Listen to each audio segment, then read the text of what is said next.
Hey, how are you? Danielle, welcome back to Melbourne. Thank you. Am I allowed to say it feels like a bit of a bonus? Yeah. It's great to have you here. Thank Yeah, how's your preparation been?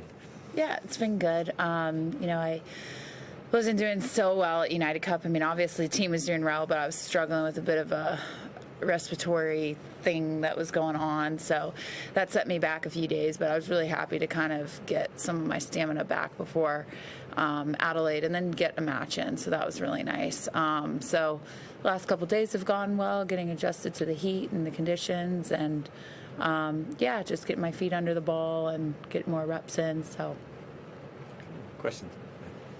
It's a bonus time. Nice to see you here. Didn't Yeah. expect to see you here. Can you just talk through your thinking late last year about deciding to extend your career and what sort of your mindset is?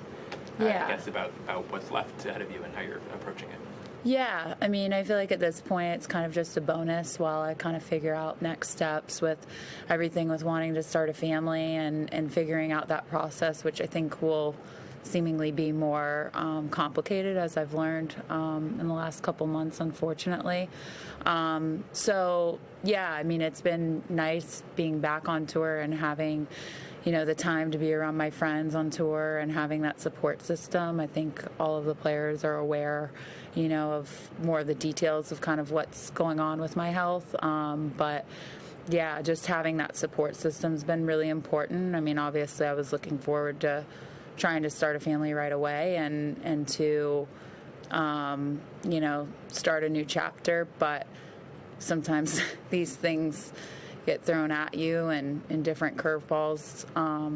And now it's just kind of like, well, I can enjoy some more time on tour, which is a bonus. But then obviously it's been tough emotionally, just trying to, work through that side of things.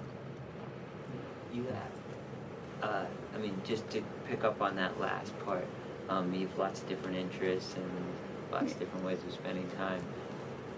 So when you got the curveball of not being able to start your family immediately, there's other things you could have done, obviously, so why this as the thing? Well, I think it's just the amount of time that it's going to probably take for me to be able to start a family, and that process, obviously, with my endometriosis, there's some additional challenges that come along with being able to have kids, so that's part of it. And we could talk more in depth about it, but I think I'd ideally like to try to wait to have that conversation, just because I am here these next 2 weeks hopefully trying to do my best and to compete hard. And it's not easy. I mean, I've had days consistently where I cry every day and freaking out, and it's not a fun thing. So sure, I could try to get some of the stuff started, but the physical challenges that come along with that for me are a little bit more complex, and it's going to take a little bit more time too for my medical team to figure out what the best course of action will be. And playing in tennis, playing more time on tour. More time on tour. Was just something unfinished business or love of the game, or I think more love of the game, to be honest. I mean, I'm sure you can imagine, but like when you're kind of getting ready to go through a big lifestyle change of like hanging up your career and your rackets, right? And you're jumping into, a new lifestyle, and then you have all of this like medical stuff thrown at you that you didn't necessarily predict would happen. It's a hard thing. So I couldn't imagine right now, honestly, laying the rackets down, because I have like a whole new set of challenges that I think it's taking me a little bit more time to kind of figure out, and figuring out those next steps of what exactly I want to do. Obviously there's different ways you can start a family. But it's just kind of, figuring out how all of that's going to work. And it's been a little bit challenging for me. So. You mentioned just being in a couple weeks maybe. I mean, are you thinking of your career in those sort of really short terms, taking it week by week and sort of seeing how things ahead, or I guess is that the amount of sort of long range planning that's possible at this point? Yeah, I think taking it week by week and just kind of seeing. I mean, obviously, like I said, there's some issues with my endometriosis as well. So as long as I can kind of keep that under control, I'd like to try to keep playing here for the next couple of weeks and months, but that might not be guaranteed. So trying a few different things right now to see what happens, but yeah, that's also something that's been causing some issues for me as well, and that's part of the issue with the stuff I've talked about around infertility. So Are you able to, like I said in the introduction to you, like see this as a bonus time at all, just in terms of pressure or stakes you're putting yourself to the actual competition part of the sport? Obviously, I know you want a lot for yourself, and you've gotten a lot for yourself on court in the past, but are you sort of being gentle about that at all? Or is that something it's not in your nature to sort of take your foot off the gas when it comes to this? yeah, I think I'm being more gentle with myself, especially during this time, just because there are challenges that I'm facing right now, like personally with my health side of things, and obviously that's been really challenging for me mentally and emotionally. So just trying to, look at this in a way of like, I get to be on tour for a little bit longer, get to hang out with my friends and get to have that support, and get to travel and get to see places of the world that I still haven't seen. I'm hoping to maybe do something special at the end of this trip like I usually do in Australia. I always try to pick a place that I haven't been and go and see that, and just kind of keep my mind off of the other stuff as much as I can. Obviously it's there. Obviously I'm thinking about it and working with my doctors and trying to figure it all out, but as much as I can, try to enjoy it. Yeah. So I think in some ways, like you said, yeah, looking at taking a little bit different approach to this year and in these next couple of tournaments, and just enjoying it as much as I can. It's almost it's a nice distraction right now, to say the least. Who was on the court with you yesterday?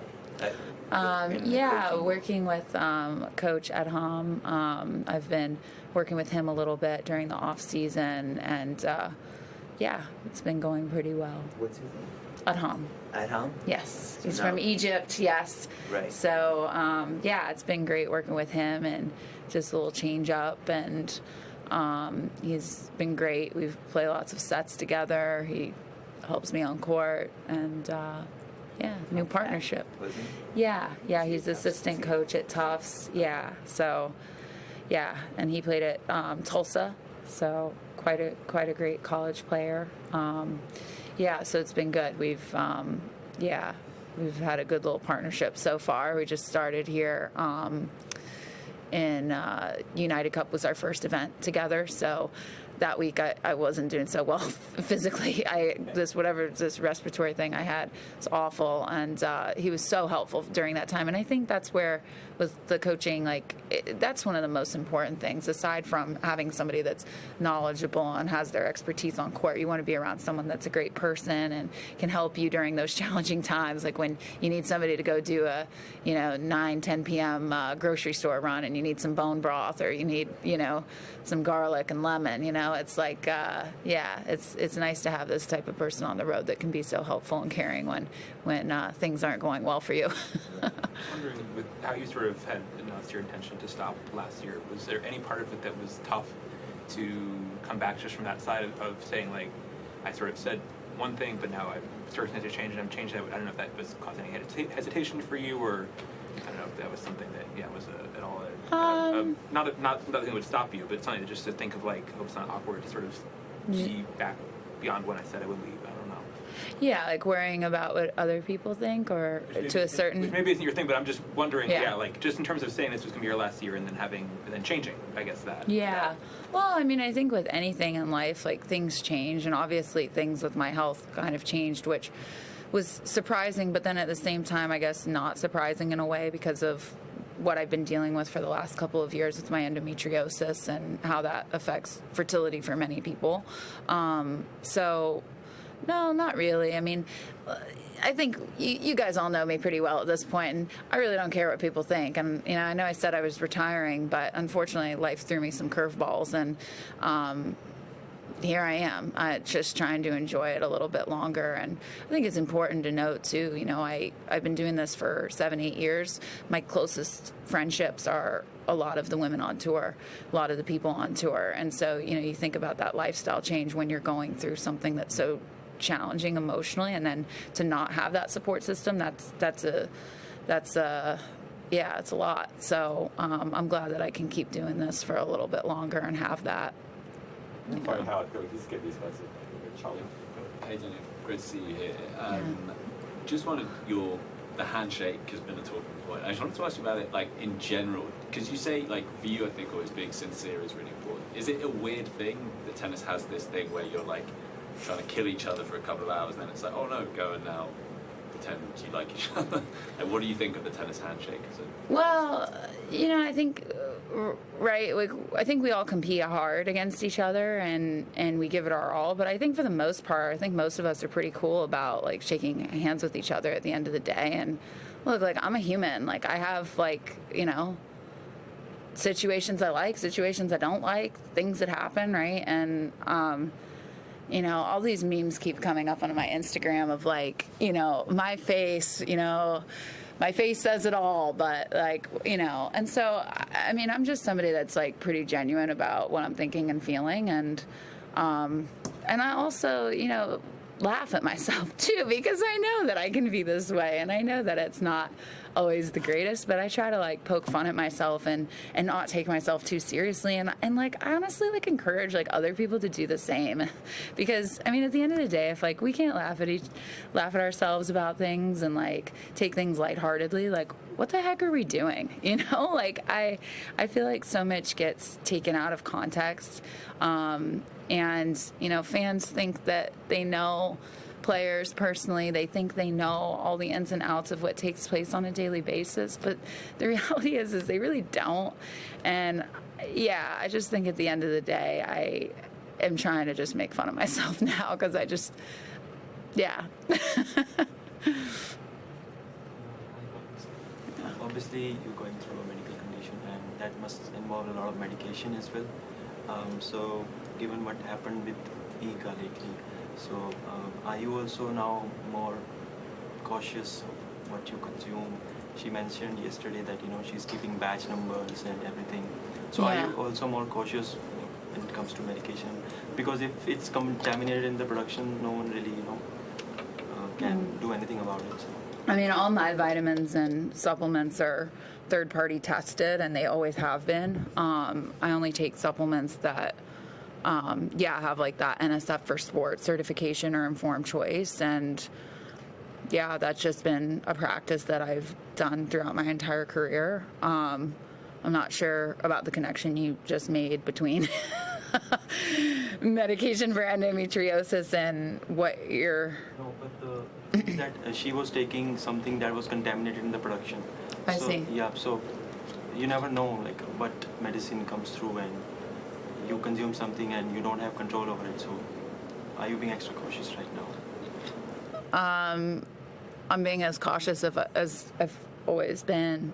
If that, yeah, I get what you're saying, but yeah, I'm not somebody that's heavily medicated, to be honest. I take like daily vitamins and, you know, whatever my doctor advises me, but I'm not too worried about my supplements. I feel like if you can get your supplements from trustworthy brands and get them approved, there shouldn't really be an issue. And that's just my take on it. Obviously, I empathize for people that have, you know, struggled with issues with their supplements and contamination. I'm sure that's a real thing, but it honestly just hasn't been a big concern to me, because I feel like I have a lot of trust in my daily vitamins and the stuff that I'm using. I feel like with all the third-party testing that they're doing now and making sure that a lot of those factories where they're producing these products, they're pretty stringent on